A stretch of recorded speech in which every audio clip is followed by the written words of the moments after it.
Shalom, Kohala, Yahala, Ba'ashim, Yahavashai, Ba'ashim, Kakadash.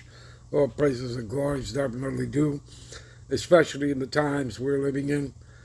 Much honors and respects to the apostles and others, a great millstone, and to all the brothers out there doing this work in sincerity and truth, rightfully dividing the word of truth. You do that through your precepts. I say shalom.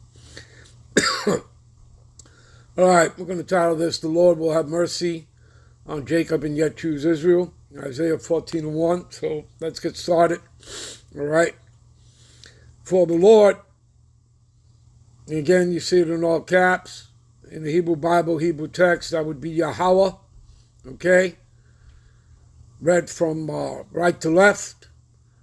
Okay. So, for the Lord Yahweh will have mercy on Jacob. Who's Jacob? Jacob represents, he's the progenitor of the 12 patriarchs, right? That are the fathers of what? The 12 tribes of Israel. You understand that, people? Okay?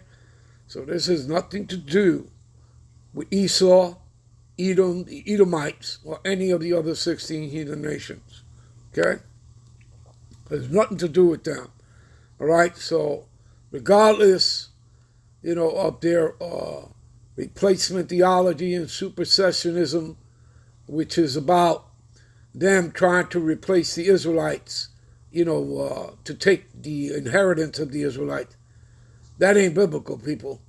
All right? So that's just all BS. That's just, added to the other lies that these people have told for centuries and decades. You understand? Because it has nothing to do with what they say and their lies and deceptions. It has nothing to do with it. Everything has to do with prophecy and what the Lord says. It is about the word. It is what is written in the scriptures, not what man says. All right? All right. So, for the Lord Yahweh will have mercy on Jacob, which are the 12 tribes of Israel, will yet choose Israel. Let's go into the word choose.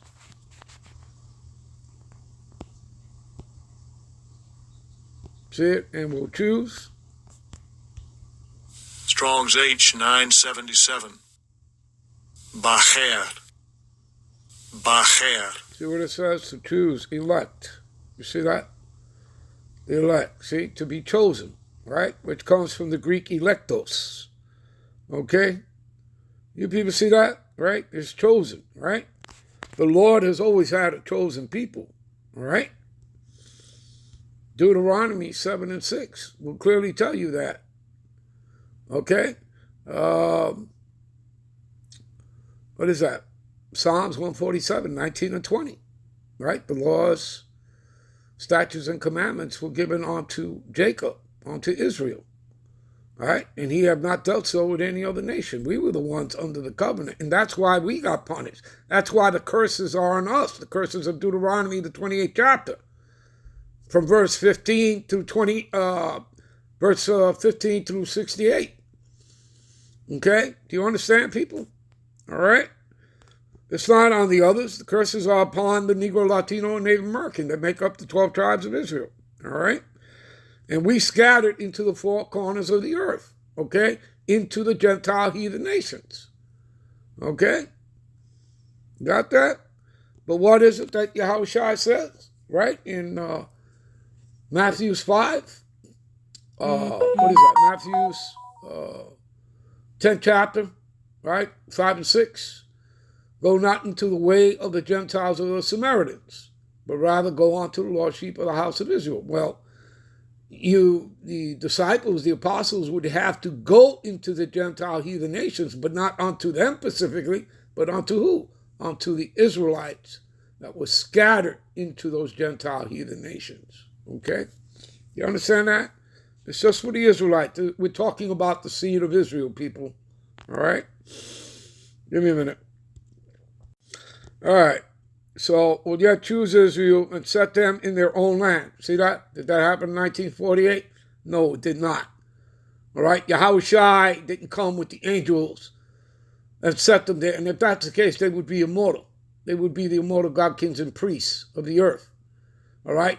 And they would be what? They would be teaching the laws, statutes, and commandments. The people would be, going onto Israel, all right? And they would be teaching the other nations. Is that what took place? No. War. Nothing but war.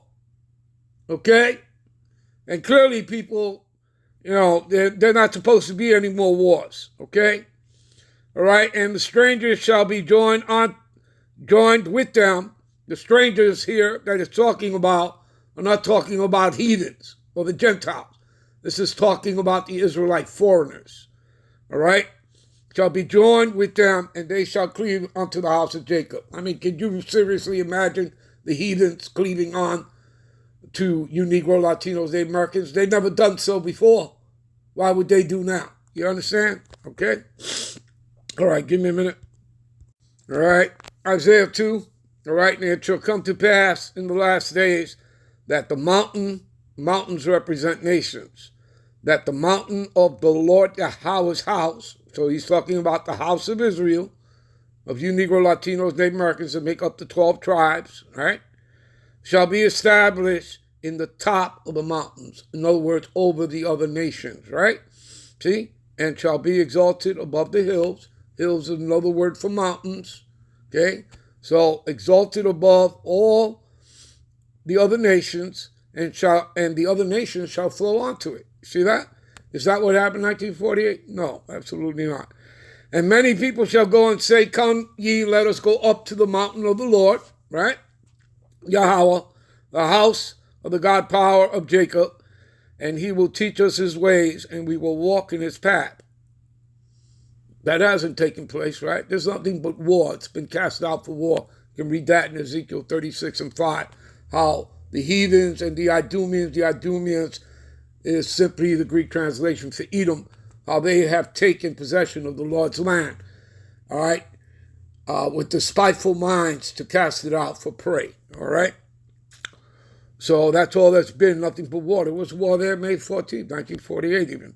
All right, so for out of Zion shall go forth the law and the word of the Lord from Jerusalem. So they haven't been doing that, so they're not the people. And he shall judge among the nations, okay, and shall rebuke many people. How's the Lord going to rebuke people? Yeah, with flames of fire, all right, thermonuclear fire plus concentrated laser fire of the chariot. All right, and they shall beat their swords into plowshares and spears and pruning hooks. Nation shall not lift up sword against nation, neither shall they learn war anymore. That didn't happen, all right, since 1948. Yeah, because they're not the people. You understand? We'll be right back with part 2. Shalom.